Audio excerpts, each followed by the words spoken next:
ẹ káàbọ̀ sí orí ìkànnì ẹ wo fídíò tó wà lẹ́gbẹ̀ẹ́ mi àṣìmọ̀ play fún yín fídíò ẹni ó jáde ó tún pẹ́rẹ́pẹ̀rẹ̀ ọ̀rọ̀ àṣírí ó sọ oríṣiríṣi nǹkan ẹ wo ó sọ oríṣiríṣi àṣírí ó tún pẹ́rẹ́pẹ̀rẹ̀ ọ̀rọ̀ ẹ wo tó bá dé kí ìgbà àkọ́kọ́ ni ẹ darapọ̀ wá lórí ìkànnì ẹ like comment ẹ subscribe ẹ share àwọn fídíòs akẹ́bàlẹ̀ máa jẹ ìgbádùn àwọn ẹ wo nínú fídíò ẹni sọ oríṣiríṣi ọ̀rọ̀ ẹ wo tó ẹni ti mọ̀ pé tí àwa kò bá rí àwa kì í sọ ìta bá wá síbí láti wá sọ á jẹ́ pé a ti ṣe ìwádìí tó dáa lórí ẹ̀ ká tó mú wá síbí láti wá sọ ẹ wo wọ́n á fi ọ̀pá pọ̀lọ̀pọ̀lọ̀ wọ́n á fi pa ejò wọ́n á fà wọ́n kòṣò lẹ́ka wo fídíò yìí. ṣe ojú ẹ fọ́ orí gbogbo tó ń ṣẹlẹ̀ over 5 years ago ló ti bẹ̀rẹ̀ pẹ̀lú Lizzy Anjorin. wọ́n ní kó máa lọ ṣe DNA wá wọ́n ní kó ṣe DNA test ọmọ wa before kí Lizzy tó marry ni bàbá bàbá Mr. wa ti ń béèrè DNA ṣe bí o gbọ́ nínú etí ẹ di sọ fún Fọlá kó supply ẹ ní voice note tó record kó lọ jókòó dáadáa kó digest ẹ kó tó máa mọ ọ̀rọ̀ tó máa dá sí ọ̀dẹ̀ at your age wọ́n bọ́ síta wọ́n fún ojú wèrè lọ́jọ́ mẹ́ Mohbad kú ọwọ́ Iyabo Ojo ló mú ìyàwó Mohbad sábẹ́ òun ni wọ́n kọ́kọ́ pè bí Mohbad ṣe kú ìwọ́n sọ wípé Iyabo Ojo ò rí Mohbad rí ọ̀n tí tó lọ sí London kóró gbá lẹ́nu ẹ̀ ṣé Iyabo Ojo ló sọ fún ẹ bẹ́ẹ̀ pé òun ò rí Mohbad rí ọ̀n tí ìgbà tí polo mú lọ sí London ló mú wá sí UK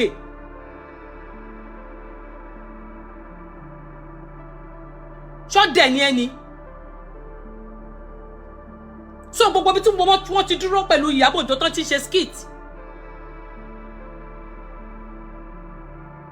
ṣé Iyabo Ojo ló sọ story yẹn fún ẹ àbí wọ́n ló kàn rò ó kàn wò pé òkè kó wá tún image ẹ ṣe lórí social media ńgbà tá ṣírí ẹ ti tú tán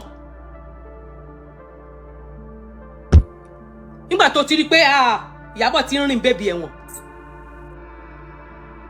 àwọn tí wọ́n mọ̀yàn jù lọ ní Nàìjíríà wọ́n bọ́ sọ́wọ́ Ọlọ́run tó lọ́n bá ṣe tó bá fẹ́ múyàn Ọlọ́run john ló máa ń lo kíní wifi lọ́lọ́run sì ń lò wifi kò sí bó ṣe mọ̀yàn tó wọ́n máa mú ọwọ́ máa bà á àṣírí ẹ̀ ti ń tú ṣọ́fípa daft ni òun nìkan ṣoṣo ó máa dá gbogbo ó dẹ̀ ní industry lára òun ló máa rẹ́ ẹni tó gbé ìyàwó ẹni tó fẹ́yàwó lé òun ló máa rẹ́ ẹni tó ṣe kinní kan tọmọ ènìyàn bẹ̀ yẹn sì báyìí tí Juma ti sọ wípé ó ní Sudan wípé obìnrin kan ò lè sọ wípé òun nìkan lọkọ òun máa fẹ́ wípé 1,000,000% sure wípé a man does not belong to one woman. so tí Juma bá ṣe tán sí tó bá fẹ́yàwó mi lọ́mọ ẹ̀ so ṣó fẹ́ lọ kú ni àbó fẹ́ lọ da Tanzania rù àbí ìjọ́ wo ló become a crime to settle for a married man ní Nigeria when does it become a crime?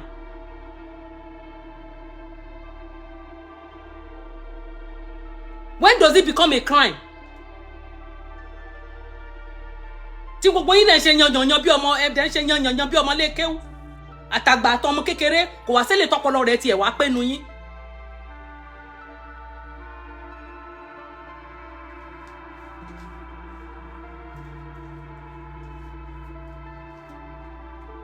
Did Lizzy Anjorin arrest Fola for one day? If you don't know what you are saying, you shut up your mouth. You die Adugbo abi, what do you call your name? Have you heard that it was Lizzy that arrested Fola? Lizzy has never arrested Fola for one day.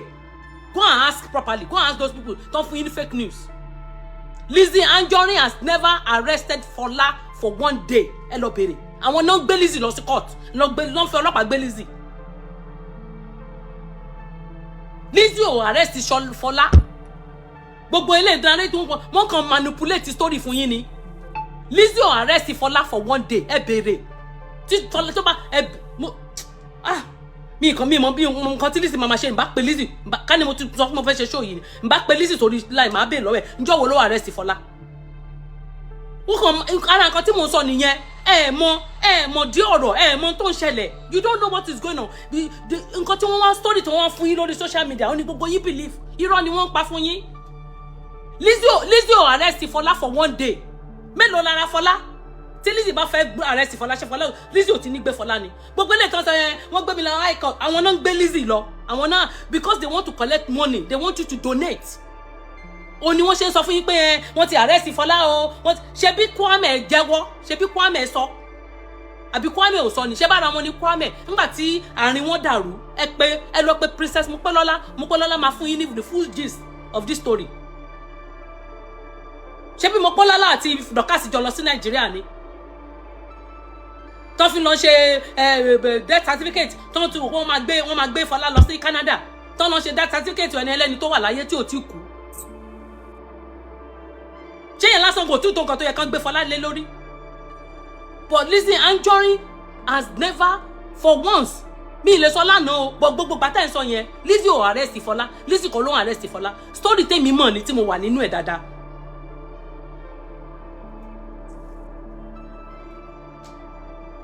Okay, Lizzy is online.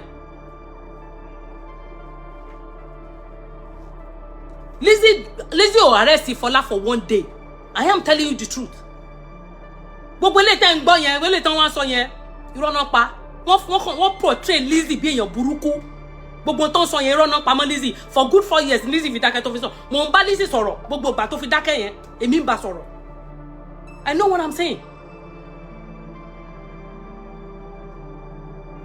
Èmi nígbà tó máa wá ó wá sọ fún un pé ilé tẹ́ ṣe ìtò ìbálórúkọ jẹ́ tẹ́ ṣe fún mi ìtò lẹ́yìn nǹkan tẹ́ ṣe yìí lẹ́yìn 4 years ló fi dákẹ́ lẹ́yìn eléyìí tẹ́ bá anybody tó bá wá fún mi máa wá fún ọ ó máa jẹ yẹn ṣu. That was when she said okay welcome me to fracas pé ṣé fracas lẹ mọ̀ ṣe àwọn àbáyín ṣe fracas.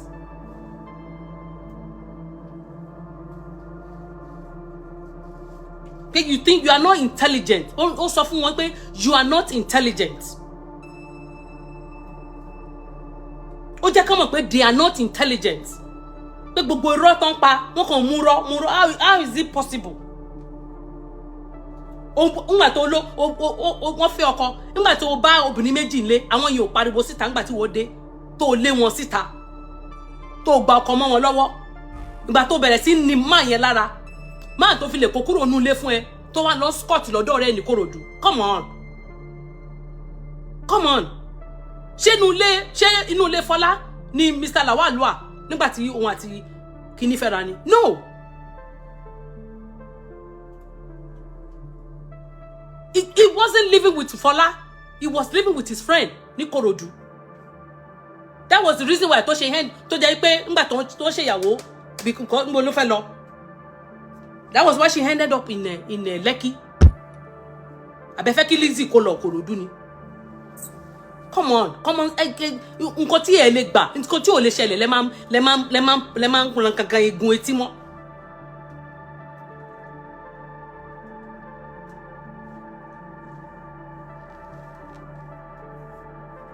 Yes, ọmọ kókó ọmọ tí ò tí pé 72 hours wọ́n gbé wá Sọjí dẹ̀ rọ èpè burúkú mú kan wo bá mo sun ẹkún jọ yẹn ni mo ní ha ọmọ kókó kí ló dé kí ló ṣẹlẹ̀ bẹ́ẹ̀ ló ń ka òdi Bible lórí ọ̀tá ọmọ ọlọ́mọ lórí pé kíni lórí kíni Sọjí tá ń sọ yìí obìnrin kan ti bímọ fún kó tó di fún fẹ́ ìyá ọmọ South Africa tó fẹ́ bí Zimbabwe dẹ̀ ni obìnrin méjì ló ti bímọ fún ṣé anybody lọ bá ya ẹni yẹn ya Samuel kó wá lọ má bèrè story ìyàwó tí ó bímọ fún Sọjí. Did anybody put mouth into your personal life your private life? ẹ̀dẹ̀ lọ ní onílé ẹ̀dẹ̀ lọ gbé wọn ẹ̀dẹ̀ kó wọn síta bí ọmọdé mẹ́jọ ẹ bẹ̀rẹ̀ sí gbá ọmọ wọn ṣépè ṣó lórí burúkú nìyí ni níta ilé gbà lẹ́ fi ń lọ ẹni ẹlẹ́ni.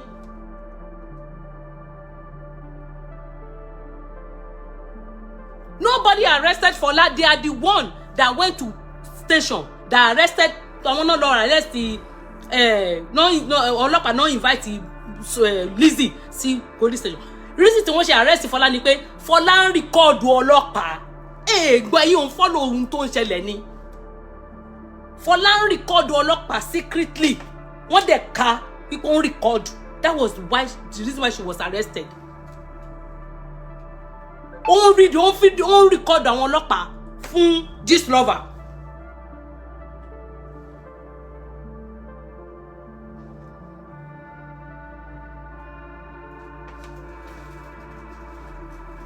Fọlá record àwọn ọlọ́pàá. Ebe gbọ́ tó jáde wá tó sọ pé inspector Gbodogi ó ń tọwọ́ bọ̀ òun nídìí ó máa fọwọ́ gbọ́ òun lọ́yàn ṣé kò yẹ kí Iyabo kó lọ press charges against inspector Gbodogi tó sọ àti inspector Charles àbí kí ló kọ ẹ bá mi mú ntẹ. Inspector Gbodogi ṣé kò yẹ kí wọ́n ti lọ pe inspector Gbodogi tó ń tọwọ́ bọ̀ lábẹ́ tó ló ń tọwọ́ bọ̀ lábẹ́ àbẹ́yìn ò gbọ́ kíkó ní inspector Gbodogi ń tọwọ́ bọ̀ òun lábẹ́. Now ìwọ wá gbọ́ ó wá ní pé ìgbà tí wọ́n Alhaji lọ fẹ́ Lizzy dóònà Alhaji ẹ ti sọ fún mi pé ẹ̀ ń fẹ́ Lizzy tẹ́lẹ̀ ẹ ti sọ pé ẹ̀ ń fẹ́ Lizzy so kí wọ́n á lórí burúkú kí wọ́n á láriwo òfò nígbà tó mọ̀ pé Alhaji ń fẹ́ Lizzy kó tó máa fẹ́ why tó wá ń sunkún kiri ìwọ wọ́n sọ pé ìwọ ni Lizzy dá lóró jù ìwọ ló dá lóró jù kí ló ṣe é ò ní gba àṣẹ ìyá amúdá àbí kí lórúkọ wúmà yẹn mọ́ínmọ́ín lẹ́lẹ́lẹ́ ni ń pọ́n ta mọ́ínmọ́ín ló ń ta olómọye tó ń generate ní mọ́ínmọ́ín tó ń ta. The other woman good evening Bọ́ládé good evening the other woman mi mọ̀ nǹkan tí yẹn ń ta àwọn méjèèjì náà níṣẹ́ lọ́wọ́ ìwọ ọmọ kékeré ara ẹ̀ o ti bímọ méjì ọmọ ẹ̀ gan ju àwọn ọmọ Mr. Latif lọ àbí bóyá close to 20-something years ni làkọ́bí ọmọ Fọlá over 20 years lọmọ tí Fọlá bí how old ni Fọlá tó ti ní ọmọ almost be 20-something years.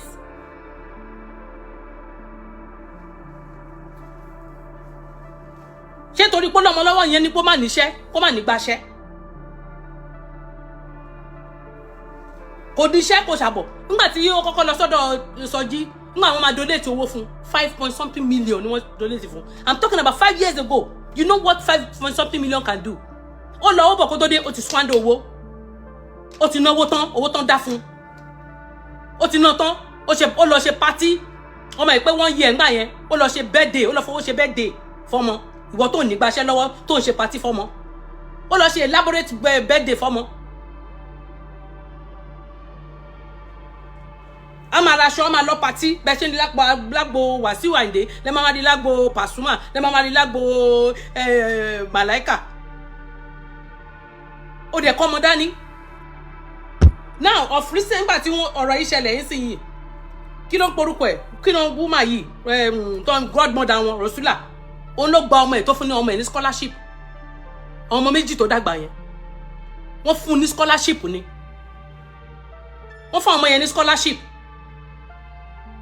So kí ló ṣe tí o lè tọ́jú ọmọ kékèké tó kù ò ní gbàṣẹ́ wọ́n lọ ṣe wọ́n náà o ti di actress lójú ara ẹ̀ o ti wọ́n náà ti di celebrity lójú ara ẹ̀ nìyẹn you are living into life tó lè maintain.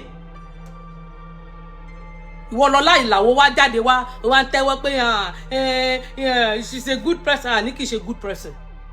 Kò kí ló dé tó ń tọnu bọ ìgbésí ayé aláyé family oní family òun ló ń da bàbá Mohbad láàmú Iyabo Ojo ló ń da bàbá Mohbad láàmú tó ṣọlé ayé bàbá Mohbad bó rádaràda báyìí òun ló bá bàbá Mohbad débi tó délé ni tí ò tètè rí tí òun ló ní bàbá nígbà tẹ frustrate ẹ mú doctor's report kalẹ̀ tó máa fi gbé ọmọ lọ sí mortuary tó máa fi lè fọkàn balẹ̀ prepare burial proper burial fọmọ ẹ ṣe bẹ́ẹ̀ ẹ mú police report doctor's report ẹ mú pamọ́ bàbá wà forced láti lọ sí police station nígbà tí ẹ fún ní doctor's report ó dé police station wọ́n béèrè doctor's report tó jẹ́ pé wà lọ́wọ́ Darosa àti Wùmí wọ́n release ẹ̀ fún bàbá Mohbad so àwọn ọlọ́pàá kọ̀ láti fún bàbá Mohbad ní kí náà porúkọ ẹ̀ wọ́n kọ̀ láti fún bàbá Mohbad ní police report láti gbọ́mọ lọ sí mortuary ọmọ tó ti kú ẹni ló kú láàrin 3 hours ẹ ti sáré ẹ̀ ń bá mu ọmọ tó kú láàrin 3 hours ṣé ẹ máa ń bá mu òkú tó kú láàrin 3 hours whereas ẹ ti pa Mohbad láti ìdajì Monday tó ti bleed tó ti kú ẹ mọ̀ bẹ́ẹ̀ ṣe máa ṣe Iyabo Ojo yìí ni wọ́n pè ṣé Iyabo Ojo wà láàrin family Alọ́ba ṣó wà láàrin family Lawali kí ló dé tó ń yọnu kiri Iyabo ó dẹ̀ mọ́ gbèsè ayé ẹ.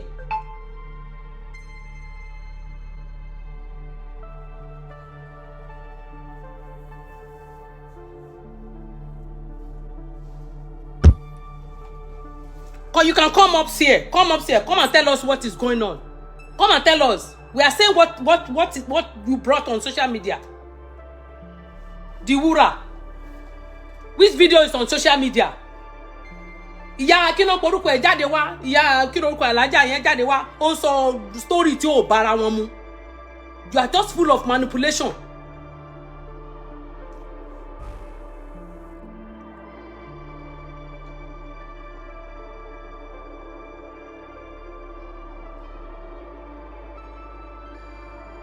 God bless you, jare Gloria. On so story tí ó ṣe Lizzy arrest Fola. Mo Lizzy fi arrest Fola. Lizzy arrest Fola. Àwọn ọlọ́pàá náà detain Fola nígbà tó record wọn. Àwọn ọlọ́pàá ni wọ́n detain Fola nígbà tó record ọlọ́pàá ní police ní station. Sister, ẹ káàbọ̀ sir. Yes sir. Ẹ kálẹ́ sir.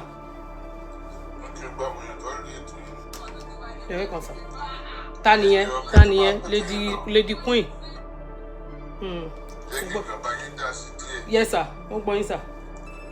Wọ́n ní pé tó bá ní àwàsá. Wọ́n máa ń fi èkó ọmọ èkó àbí lóṣù máa ń pè. Tí wọ́n ṣe máa sọ. Sister mi, ẹ̀yẹ ọmọ Yorùbá mi kẹ́ máa kọ́ Yorùbá tó lẹ́mọ̀ sí máa kọ́ wọlé. Torí mo dẹ̀ máa ń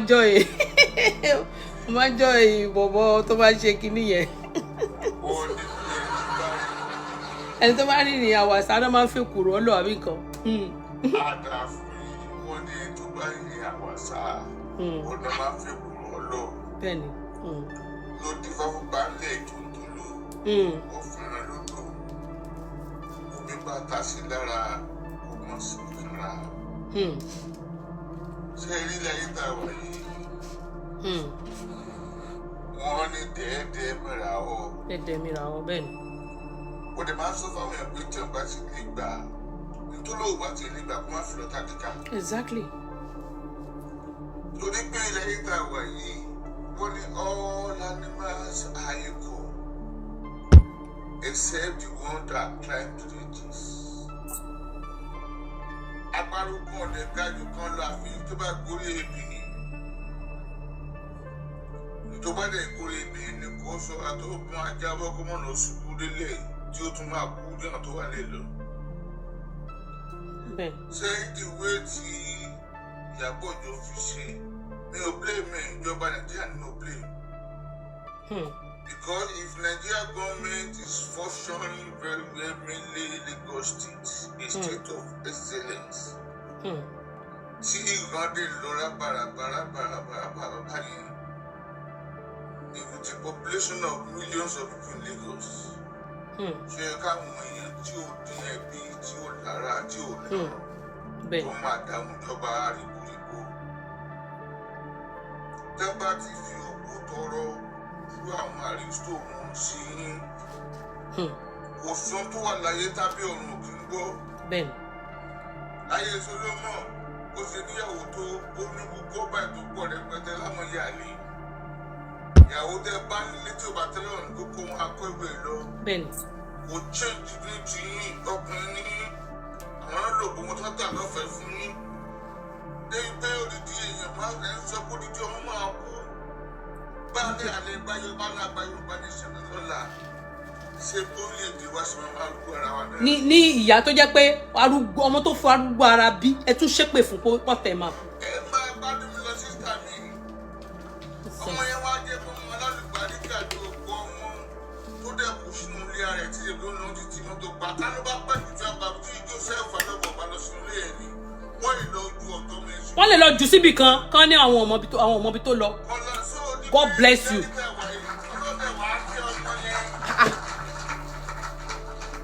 Dẹ́rẹ́bà sọ̀rọ̀ orí lóòrùn, wọ́n ní kó máa fún ọjà ìdè òun náà kò lè kú. Ká ló bá lẹ́kọ̀ọ́ náà, ṣé ń pẹ̀lẹ́ jẹ́ ìdáná náà máa dẹ́rẹ́ máa gbọ́ mi káàkiri least alákálẹ̀ òru yẹn kájẹ́ pé ó wà pẹ̀lú débà ìjọba ẹ̀ràn wà lọ́wọ́ pé má ti fọ́nà tìǹbù kákọ́ọ̀sì. Ṣé ní Nigeria government they need to change their orientation and the way they are dealing with we citizens. Torí tàbá lọ change yẹ tó bá di jọ iwájú kó má ti bẹ̀rẹ̀ máa fẹ́ ká bí fáwọn citizens náà máa tún káwọn náà máa ju olóko pa. Exactly. Because inú wọn ò dùn. Bẹ́ẹ̀ni. Láti jọ́ tí mo bá yìí ti kú sí ká má di judgement. Ìyàwó tó ń bẹ́ ilé wọn tó ń pa ọmọ lọ́mọ ìkàgbé ìjọba àtàlẹ́ǹtì mẹ́wọ̀n. So pàtẹ́bàlẹ̀ ṣe báyìí àwọn mìíràn tó believe pé it's liable for them to be killing human being bẹ́ẹ̀ pé orí ẹ̀gán jíìpù